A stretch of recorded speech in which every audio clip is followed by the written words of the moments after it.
Ahoj, já jsem Ondra z Nema Construction. Stojíme tady před vznikajícím projektem dřevěné rozhledny, která je závěrečnou prací tady ateliéru mladých architektů. K tomuto projektu jsem se dostal náhodou přes technickou konzultaci, kdy jsme v MPCE počítali statický výpočet na tady tu konstrukci plus simulaci ve větrném tunelu. A s týmem jsme pokročili teda potom dál v těch diskuzích, že vlastně Nema Construction dodává dřevěný prvky a podařilo se nám teda i udělat spolupráci tady s firmou Wirt, která dodává spojovací materiál a ještě konstrukci opatříme nátěrovým systémem. Jsem moc rád, že na tomhle projektu jsme se vyzkoušeli spolupráci jak teda mladých studentů, tak i vlastně super spolupráci firem, právě kluci z Wirtu, z Remersu, a že jsme se podpořili, aby prostě jsme tady tu konstrukci nějakým způsobem postavili. Konstrukce, jak vidíte tady, tak je tady dočasně. Bude tady sloužit zatím jako na ukázku a někdy během měsíce bude převezená na své finální umístění, který bude v Bromově. Dneska tady vzniká TP. Začalo to tak, že my jsme si se spolužákama někdy v únoru dojeli na místo podívat se do Broumova, kde vytipovali takovej vršek mezi Křinicema a Broumovem. A bylo nám řečeno, že by chtěli nějaký takový místo pro zastavení, chodí tam pěší, cyklisti, tak aby měli případně kde se skrýt, když třeba prší a kde posedět. A my jsme každý navrhli jeden svůj návrh a pak se hlasovalo, dokonce do toho byli zapojení obyvatelé v Broumově. A vyhrál návrh, který udělala Káťa, která tamhle zrovna nahoře připevňuje sloupy.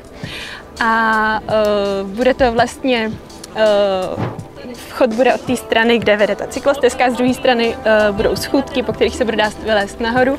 A bude to místo, kde budou moct lidi si odpočinout a si zhoda se rozhlídnout po té krajině, která je zrovna tady v tom místě docela placatá, ale jinak je to tam vlastně krásně zvlněný, takže bude vidět na ty vršky tam okolo a těším se, až to bude hotový.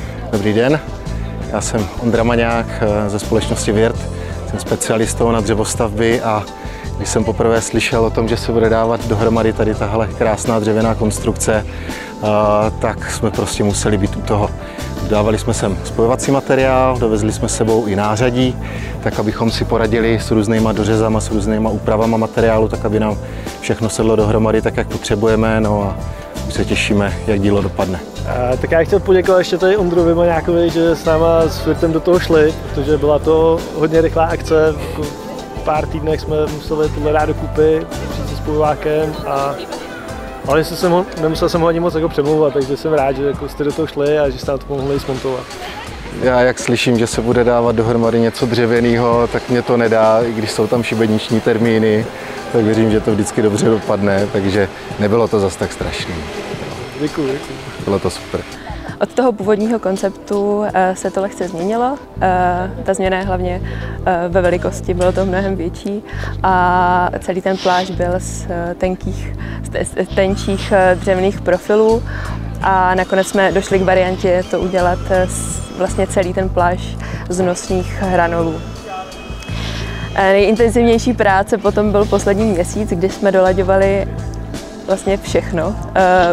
Bylo to zkrátka jízda na horské dráze a bylo to velká zkušenost pro nás studenty pracovat i na něčem jiném, než je jenom papír a tužka, AutoCAD, Revit. A bylo zajímavé vidět, jak vlastně věci se mění, když člověk nepředpokládá, že se to může změnit a navstanou různé komplikace a museli jsme si stát za svým a museli jsme být tvrdí a vybojovat si vlastně to, co chceme a to, co si myslíme, že je správné. Takže určitě je to obrovská zkušenost pro nás všechny a myslíme si, že se to nakonec povedlo, tak jsme moc vděční a rádi. A samozřejmě jsme rádi sponzorům a všem lidem, kteří nám s tím pomohli a doufáme, že to bude sloužit dobré věci a že to bude lidem dělat radost a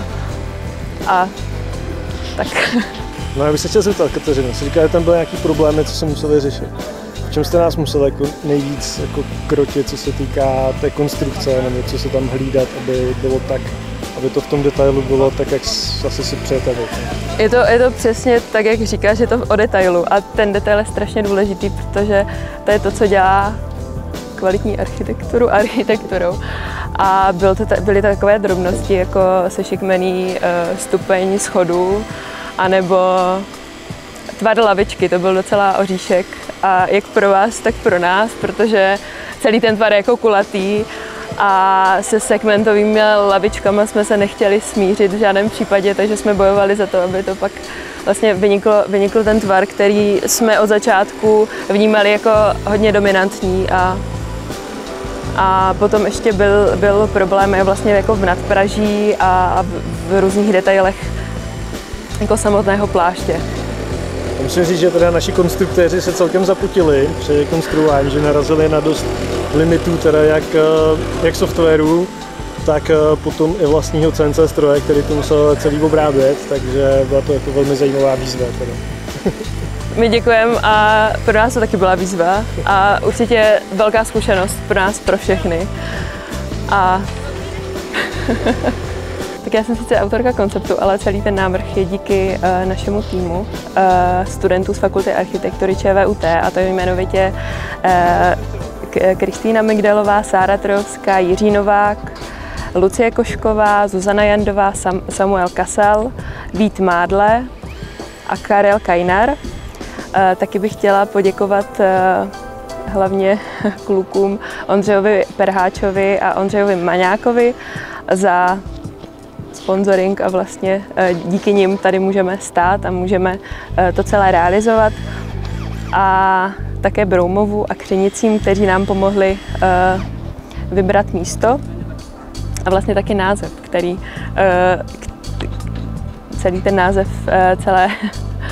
celého objektu je TP a to vlastně vymysleli Broumovští, takže jim taky děkujeme. A v neposlední řadě našim vedoucím ateliéru, že do toho s námi šli, Borisovi Rečenkovi a Vítěvi Dandovi.